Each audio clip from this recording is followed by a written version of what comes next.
भी भूत प्रेत भाग जाते हो। क्या आप यकीन करोगे कि जिन हनुमान जी को हम अखंड ब्रह्मचारी मानते हैं उनका एक सगा बेटा भी था। और क्या आपको पता है हनुमान जी का वही पुत्र पिशाच राजा अहिरावण का गुलाम और उनके द्वार का रक्षक बनकर सेवा करता था।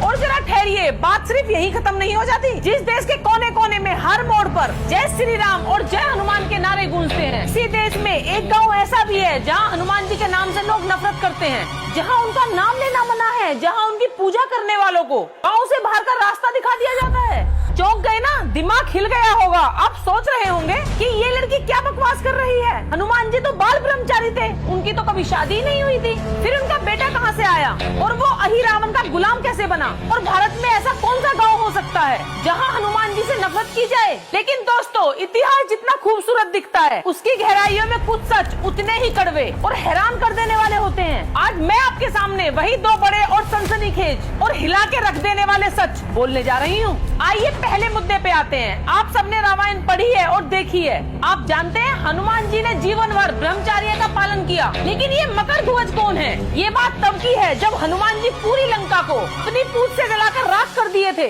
लंका दहन के बाद आग की प्रचंड गर्मी और थकान के कारण हनुमान जी का शरीर तप रहा था। अपनी पूंछ की आग को बुझाने और अपने शरीर को शांत करने के लिए समुद्र के वो शीतल जल में उतरे। ठीक उसी वक्त हनुमान जी जब समुद्र के पानी में तैर रहे थे तो उनके शरीर से पसीने की एक बूंद टपकी और इतिहास की यही वो बूंद थी जिसने एक नए अध्याय को जन्म दिया। समुद्र में तैर रही एक विशालकाय मकर ने उस पसीने की बूंद को निगल लिया। उस पसीने के प्रभाव से वह गर्भवती हुई और उसने एक परम प्रतापी बालक को जन्म दिया जिसका नाम था मकर ध्वज।